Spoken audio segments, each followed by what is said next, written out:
नमस्कार दोस्तों। आज हम बात करेंगे माता मनसा देवी की, जो सभी की मनोकामनाएं पूर्ण करती हैं।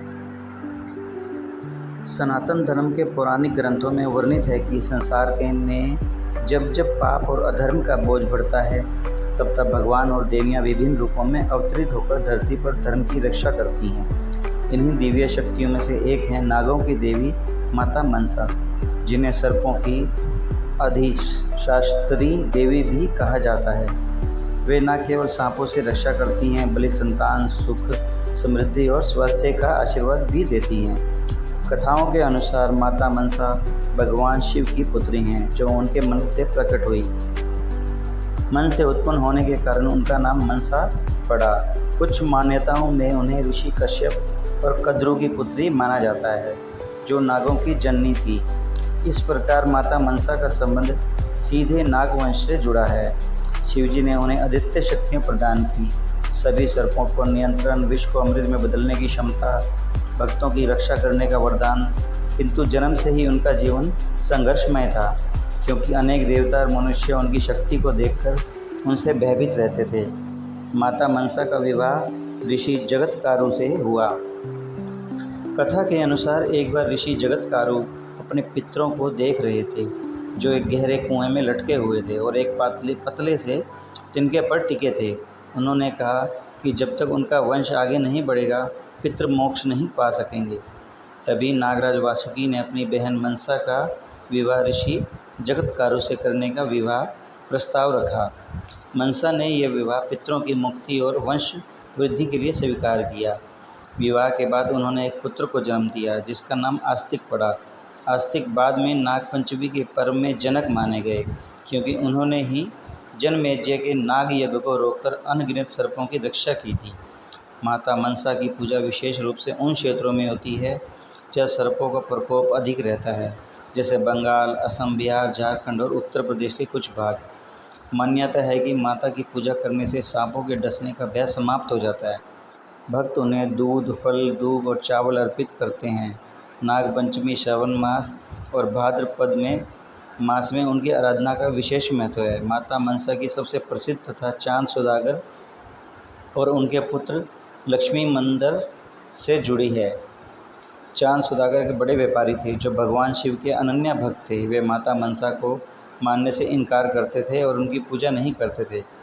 माता ने कई बार स्वप्न में आकर उनसे पूजा करने का आग्रह किया, परंतु चांद सौदागर ने कहा, मैं केवल महादेव की पूजा करता हूँ, किसी अन्य देवी की नहीं। माता ने सोचा कि यह अहंकार है और उन्हें विनम्रता का पाठ पढ़ाना आवश्यक है। चांद सौदागर का पुत्र लक्ष्मी मंदिर विवाह के बाद अपनी पत्नी बेहुला के साथ ससुराल से लौट रहा था। माता मनसा ने अपनी शक्ति से एक विषधर सांप को उसके कक्ष में भेजा। सांप ने लक्ष्मी मंदिर को डस लिया। उसकी मृत्यु हो गई, परंतु लक्ष्मी मंदिर की पत्नी बेहुला अटूट श्रद्धा और प्रेम की प्रतिमूर्ति थी। उसने अपने पति का शव एक नाव पर रखकर इस संकल्प लिया कि वह अपने पति को जीवित कराए बिना किनारे नहीं लगेगी। बेहुला ने नदी में बहते हुए कई दिनों तक तप किया, भूखी प्यासी रही, अनेक कठिनाइयों का सामना किया, किंतु अपने पति को छोड़ने से इनकार कर दिया। इसकी सच्ची निष्ठा और प्रेम से माता मनसा का हृदय पिघल गया। माता ने प्रकट होकर बेहुला से कहा, मैं तुम्हारे पति को जीवन दान दूंगी, यदि तुम्हारे ससुर चांद सौदागर मेरी पूजा स्वीकार कर लें। बेहुला ने यह शर्त अपने ससुर तक पहुंचाई। अतः चांद सौदागर ने अहंकार त्याग कर माता मनसा की पूजा की और पुत्र को जीवित पाया। माता मनसा की कथा हमें कई महत्वपूर्ण बातें सिखाती हैं, जैसे कि अहंकार का त्याग करना, चाहे हम कितने भी शक्तिशाली क्यों न हों। ईश्वर और देवी देवताओं के आगे विनम्र रहना चाहिए। भक्ति और निष्ठा, बेहुला की भक्ति और प्रेम ने असंभव को संभव बना दिया था। जीवन की रक्षा, माता मनसा जीवन देने वाली शक्ति हैं, जो सर्पदंश से बचाती हैं। मिट्टी या चित्र में माता मनसा का रूप स्थापित करें। दूध, हल्दी, दूब, चावल और फूल अर्पित करें। नागपंचमी या श्रावण मास के सोमवार को विशेष पूजा करें। ओम मनसाय नमः मंत्र का 108 बार जप करें। आज भी भारत के कई राज्यों में भारत मनसा के मंदिर हैं, जैसे हरिद्वार का मनसा देवी मंदिर, असम, पश्चिम बंगाल और बिहार के प्रसिद्ध नाग देवी मंदिर, भक्त मानते हैं माता मनसा की कृपा से न केवल सांपों का भय समाप्त होता है, बल्कि परिवार में सुख, शांति और समृद्धि आती है। प्राचीन समय में जब पृथ्वी पर धर्म, सत्य और ज्ञान की ज्योति चारों ओर फैल रही थी, हिमालय की गोद में बसे एक सुंदर पवित्र राज्य काशी पर एक महान राजा शासन करता था। उनका नाम था राजा वसु। वे पराक्रमी होने के साथ साथ धर्मप्रिय भी थे। उनकी पत्नी रानी सत्यवती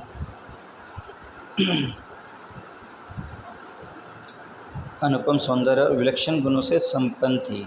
रानी सत्यवती का जन्म